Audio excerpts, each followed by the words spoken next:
What I want to do in this video is look through a basic introduction to a generic A-level politics essay question and think about how best to answer and to form an introduction for this particular question.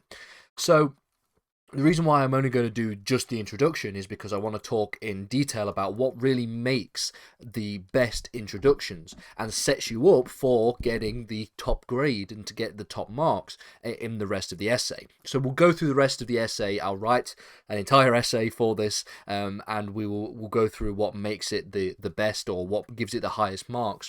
But for now, let's just think about how to get a top introduction. Now, for reference here, I've just taken a generic essay question from one of the past papers, and this is something that you might find in an exam, whether or not you're doing AQA or Edexcel, so it applies to either. Generally speaking, for Edexcel and AQA, if you're looking at the exam questions, if you're looking at the essay kind of questions like this, it will actually transcend both exam boards. You can essentially write this for both, and you might be expected to get something similar to this as a question in either of the exams. And I should also make it very clear that, of course, this is not the single and only way in which you can answer or write an essay introduction for an A-level politics essay. There are many different ways, but they all tend to follow certain commonalities, and this is actually an essay introduction structure that will be useful for you if you even want to go on to study politics or history or any other subject at university, because this is a kind of basic introduction structure that you will see crop up throughout the years as you go through and do your university studies as well. So it's very useful to get into the habit of practicing these kinds of essays. So let's look at this in more detail. So let's think about, first of all, what this essay title is. It's a very nice question, if you ask me. If I had this in an A-level politics exam, I'd be very happy. And it's basically asking us, it's saying, giving us a quote. We're getting the quote here being, "The sovereignty of Westminster has been undermined," and it's asking us to discuss it. So automatically, you should be thinking straight away, okay, well, this is a question about parliamentary sovereignty. It's about the doctrine of parliamentary sovereignty, the idea that Parliament is the supreme lawmaking authority in the United Kingdom. It is also making a claim. It is making a claim here that the sovereignty of Parliament has been undermined, okay? So it's suggesting that Parliament may not be sovereign anymore, or the sovereignty of Parliament is lacking in some kind of way. And so therefore what we have is a statement from which you can construct an argument either for and against, either agreeing with the statement that yes, it has been undermined, or disagreeing with the statement, actually, in fact, it hasn't been undermined. Now, whichever side you land on the argument, you don't have to go all in on one side or all in on the other. You can have a bit more of a nuanced understanding, and I think in reality the correct answer is something of a nuanced understanding.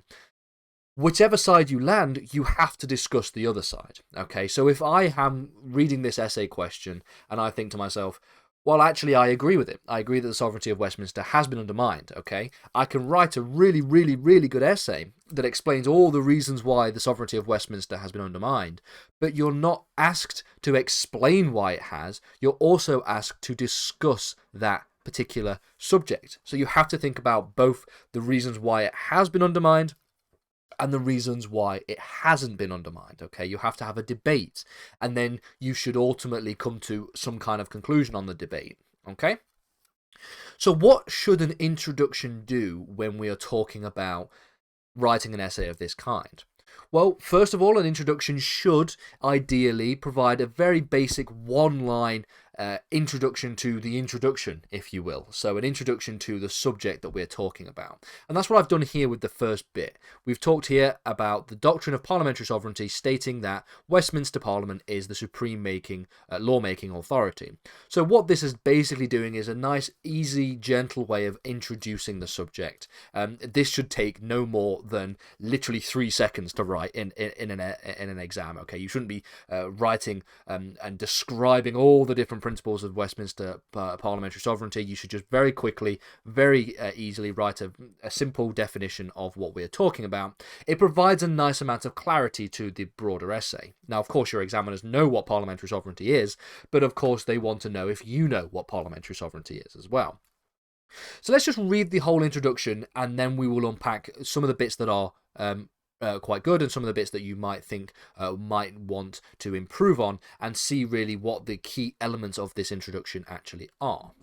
So we say here that the doctrine of parliamentary sovereignty states that the Westminster Parliament is the supreme lawmaking authority. However, recent developments have challenged the view that Parliament is truly sovereign and that lawmaking authority of Westminster has been undermined. Such challenges come in the form of the UK's previously existing membership of the European Union and the transfer of political authority to supranational regional institutions, the impact of the 1998 Human Rights Act in the implementation of the European Convention on Human Rights (ECHR) into UK law, and legislation passed to transfer legislative authority to devolved institutions. However, the most accurate interpretation is that, while these three examples provide prima facie evidence of an undermining of the sovereignty of Westminster, when one scratches beneath the surface, it is clear that the Westminster Parliament has retained its sovereignty. This will be shown with reference to each of these examples.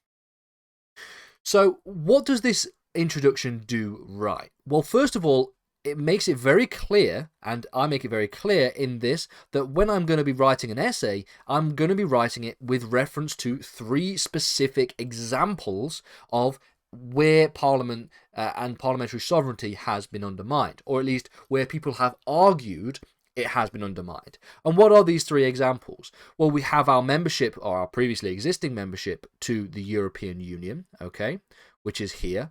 I've listed the second, which is the impact of the Human Rights Act. And then the third is, of course, devolution, i.e. the legislation passed to transfer authority to devolved institutions. What this does is it sets up what this essay is going to be about. It means that essentially what I can do is I can say, right, well, I'm going to be writing one paragraph about membership to the European Union. I'm going to be writing one paragraph about the impact of the Human Rights Act, and I'm going to be writing one paragraph about devolution. Now, this is a non-exhaustive list. If you have time, you could write 4 paragraphs, or you could write 3 paragraphs that are different to these 3 paragraphs. Okay, we can write about other things as well, and you may actually do that. For example, if I was sitting this exam today in 2023, I probably wouldn't be talking about membership to the European Union. This would have been a really good example to use back before 2020 or even 2021, when we were actually members of the European Union still.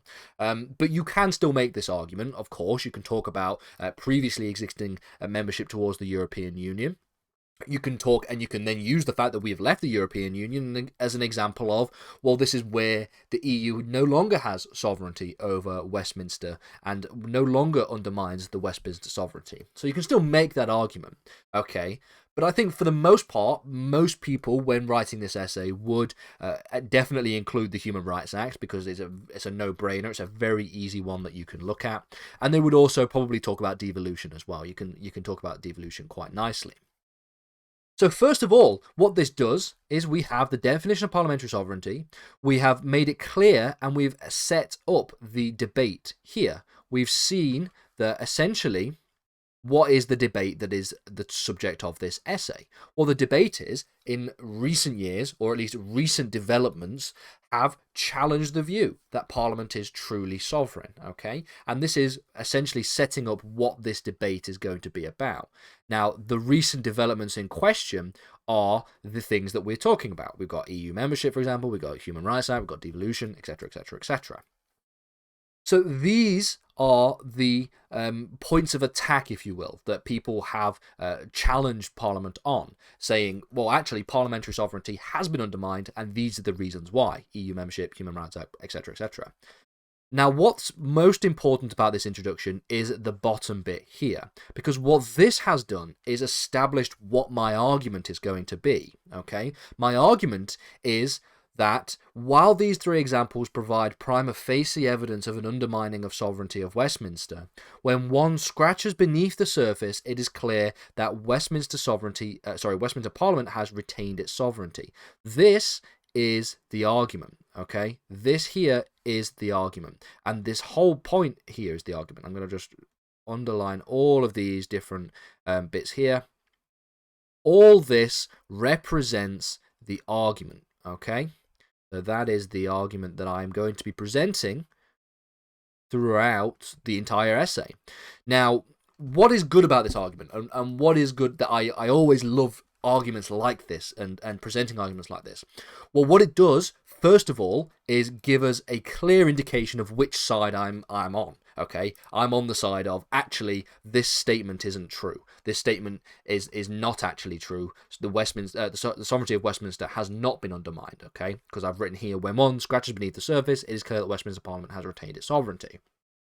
But this is also a good argument in the sense that what it is doing is, while it is making the conclusion, while it is coming to the conclusion that, okay, ultimately Westminster sovereignty hasn't been undermined, it is still nevertheless the case that there is some examples where we can actually have a debate. Okay, I'm giving reference, or deference, should I say. I'm giving credit to the other side of the argument. I'm saying that while these examples provide prima facie, now what prima facie means is just Latin for on its face, okay? So on its face. On its face. So while I've said here that these examples give on its face some evidence of the undermining of the Westminster sovereignty, I can understand why people make that conclusion. When you scratch beneath the surface and when we actually look at it and start to unpack and analyze the evidence that we have, in fact, it is not the case that this is true. Okay, and then I finish off by making very, very clear, which this is something known as signposting, making very, very clear that I'm going to explain this argument. I'm going to discuss this argument with reference to the three examples that I gave above. This is something known as signposting. Okay, signposting. Now, what essentially signposting is doing is telling the examiner, telling the person who is actually going to be marking your essay, what you're going to be talking about. That's what an introduction should be. An introduction should be explaining very quickly and very briefly what your argument is going to be, and then how you're going to prove and show that argument. My argument is that when one scratches beneath the surface, it is clear that Westminster Parliament has retained its sovereignty, and I'm going to prove that. I'm going to show that that is the case with reference to the three examples, to EU membership, to the Human Rights Act, and to devolution. Okay? That is what this little bit at the bottom is doing. Notice I'm not saying I at any point. Okay, now this is something that, even though I've seen in the past level 5, top level, high mark essays that use and reference I, and even though at university, depending on which subject you do, depending on which university you go to, they may or may not care about using things like I believe this, I will argue that. It's just always easy to get out of the habit as quickly as possible of just using a different way of explaining things, and it's not that difficult. Okay. Instead of saying I believe this or my argument is this, I've just put that the most accurate interpretation is that, and then I've explained my argument. One thing that I would say is potentially lacking in this introduction is making it very, very clear with reference to the question, referring back to the question as much as humanly possible. Okay, now I've done so at multiple points. Okay, I've said here that recent challenging the view that Parliament is truly the lawmaking authority, sovereign lawmaking authority, and I've made this point here. I've referenced back to the language that is used in the question, so I've done that here by talking about Westminster has been undermined, just in the same way it's using here. This is just a nice link to the question. And I've done so a little bit down here, okay, retained its sovereignty to an extent. Maybe you could have written has not been undermined as just a very clear linking to the question. But I think if I was to add anything to this introduction, I might add a bit at the end saying between these two examples, between the signposting here and between this here, maybe putting a comma and saying ultimately disagreeing with the statement in question. That might make it very, very clear. unbelievably clear, that there is no way your examiner can get confused as to what your argument is. Okay, your examiner can see what your argument is, and your examiner will be able to therefore understand your argument with reference to the question. Okay, so not only is your argument this bit here, but your argument also is disagreeing with the statement in question, or undermining the statement in question. Okay, so this is how I would write such an introduction, is being very clear as I'm introducing the topic, okay, explaining what parliamentary sovereignty is in less than, just over a line, shall I say, very, very quickly, very, very easy. Don't spend any time on this at all. This should, by the time you get to your exam, you should be able to just define parliamentary sovereignty as quickly as a second goes by, okay. And then I've outlined what the argument is, what the debate is about, okay, which is the recent challenges to parliamentary sovereignty. I've also explained where these recent challenges could come from. So such challenges come from EU law, human rights law, i.e. Human Rights Act, as well as devolution. And then I've explained what the most accurate interpretation is and explained my argument down here. I've picked a relatively good argument because it doesn't wholly go one side or the other, okay? What I've done is I've situated myself in one camp, okay? The camp that I'm situated in is actually disagreeing with the statement in question. Ultimately, I'm disagreeing with the statement in question in my argument, but I'm also recognizing that there is at least some merit to the debate and to the statement that parliamentary sovereignty has been undermined, because I've mentioned this here, saying that these examples provide, at least on its face, some evidence of the undermining of parliamentary sovereignty. I might even have written some here as a better way of indicating that.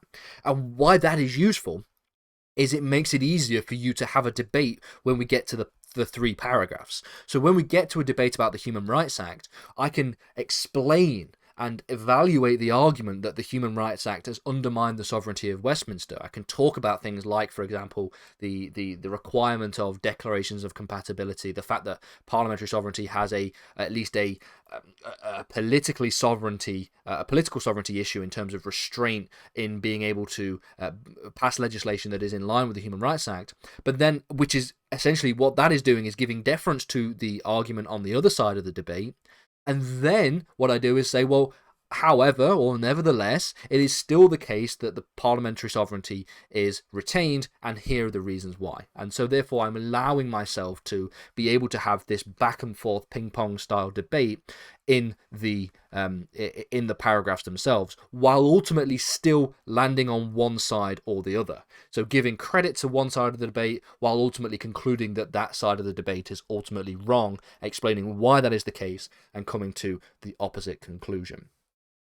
So I hope this has been helpful. If you have any questions in the comments down below, let me know. I'm going to essentially do the rest of this essay and I will talk about and unpack each of the paragraphs if you want, or maybe I'll just do one paragraph and unpack that in more detail for everybody to get a better understanding of the kind of essay styles that can really get you those highest marks in these exams. And then I might do a lesson on the best conclusion. Ultimately, the conclusion is not that difficult to do. It should just be a basic summary of everything that you have done here. And so really the most challenging part of the essay should obviously be the bulk of it itself, the actual paragraphs where you're going to be writing the content. So that's what I'll do for the next few lessons. I hope you enjoy this, and like I said, if there's any more questions that you want me to answer, put them down in the comments down below.